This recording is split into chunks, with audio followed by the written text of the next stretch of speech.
that evidence shift, that evidence that Schiff and Nadler were talking about could come from Robert Mueller's investigation.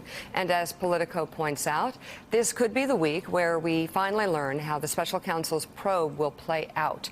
On Wednesday, a federal judge will decide whether former Trump campaign chairman Paul Manafort will get more prison time. Longtime Trump ally Roger Stone will get a trial date, which could put a timeline on when the public will learn more about his alleged contacts with WikiLeaks. Status reports are due from Michael Flynn and Rick Gates, two of Mueller's biggest cooperators. Those reports could signal whether the special counsel has tapped them for all the information investigators need. This week might even include Attorney General William Barr announcing that Mueller has completed his investigation. Politico notes that each of these events could ignite furious debate on Capitol Hill over everything from presidential pardon powers to obstruction of justice charges to what we were just discussing on whether Democrats should launch impeachment proceedings. And Jeremy Bash, there's so much going on, so many different facets to each investigation and shiny objects flying around. What are you looking at that is the most significant investigation or part of the investigation to follow, especially as Nancy Pelosi pulls back on a macro level and says, everybody wait?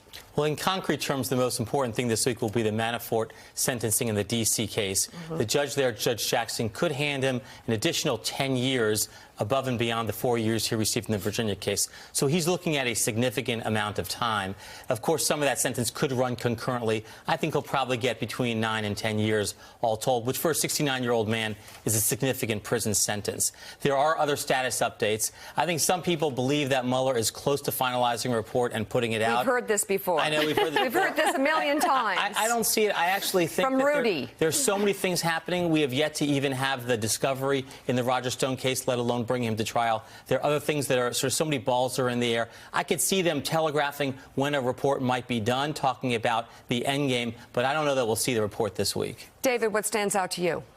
What stands out to me is that unless Bob Mueller has a whole card that he hasn't turned over in this deck, we've seen a lot of the cards turn, and there's been some impressive ones, but we haven't seen the card that really is a conspiracy between Russian intelligence operatives and the Trump campaign. We've seen little bits, you know, kind of lower-level people, but not what you'd call a full-throated conspiracy.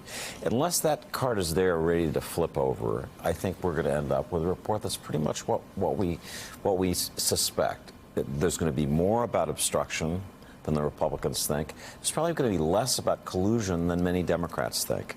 And so I think that will kind of be setting the table as we head into this debate. But, you know, with Mueller, I've said before, he's like a shark. You don't see him until a fin breaks the water, and then so we could have one of those moments ahead. Wow, that keeps us on the edge of our seats. And I guess what we don't know is whether there's going to be indictments against other members of the family close to Donald Trump, right? So that would still, even if there is not that silver bullet of collusion, if Don Jr., for example, were to be indicted, I think at that point the whole Mueller probe takes on a different type of life of its own, because you can expect some kind of furious reaction from the president himself. It's like you know, everyone's waiting for Mueller. I personally think it's the Southern District of New York that could be fascinating.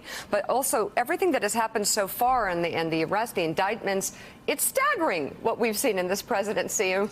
We're like, what's next? What could be next? Could there be more? And in only 2 years, if you think about the length of time that, say, Ken Starr took.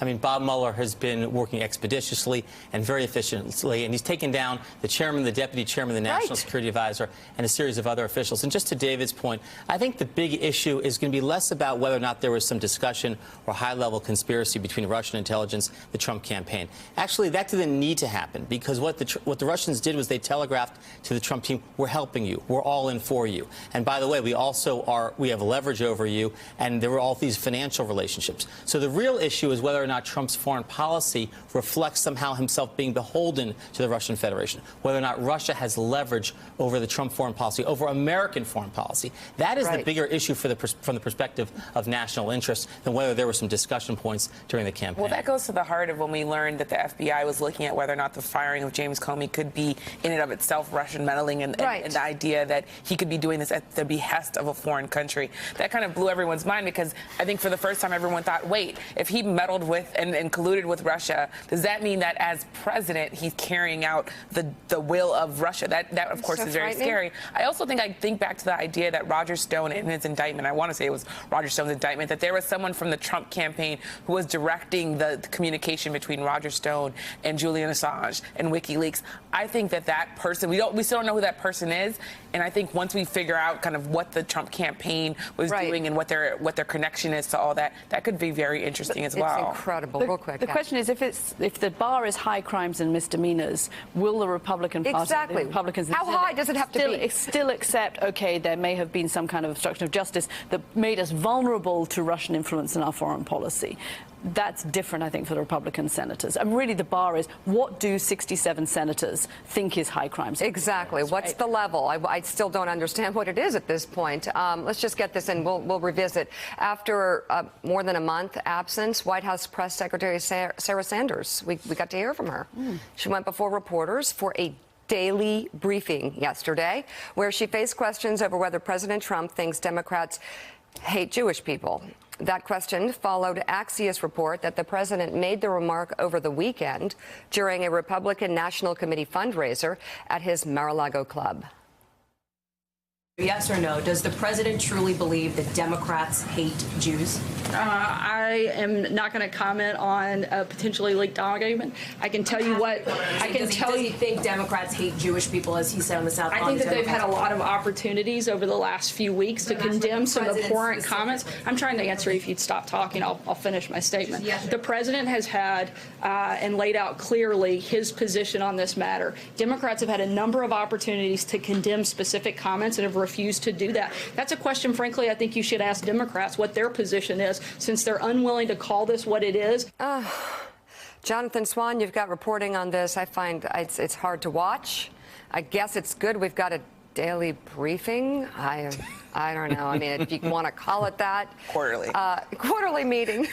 Quarterly briefing. I love it. But, you know, to me, the bigger picture here is through spokespeople like that and others, the president is fanning the flames of racism and all sorts of things, bigotry, that could rile the base, that could actually, if one does not keep one's head, could get this president reelected. I think there's actually an equation to be made there, because he's tapping into something. He's trying to use the Ilhan Omar situation to overcome what has been a long-running Republican frustration, which is, why do a majority of American Jews vote for Democrats? And it's a substantial majority. And President Trump has been inching towards this point for the last few days. He made some public comments last week that Democrats were anti-Israel and anti-Jewish.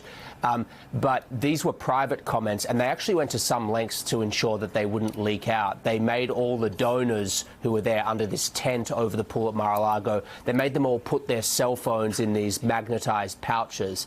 But that is a direct quote. I have confirmed it from people who were there. President Trump said the phrase, Democrats hate Jewish people. He also went on to say that, to boast about his own popularity in Israel, and he said that if he ran for Prime Minister of Israel, he'd get 98%. Jonathan Swan, thank you very much for your reporting. And still ahead on Morning Joe, Dick Cheney calls out Mike Pence on his right to his face. Their one-on-one showdown over Trump's foreign policy is coming up. Bob Costa joins us with his reporting in the Washington Post. Plus, new polling shows the president getting trounced by a candidate named someone else. We'll run through the numbers straight ahead. Thanks for checking out MSNBC on YouTube, and make sure you subscribe to stay up to date on the day's biggest stories. And you can click on any of the videos around us to watch more from Morning Joe and MSNBC. Thanks so much for watching.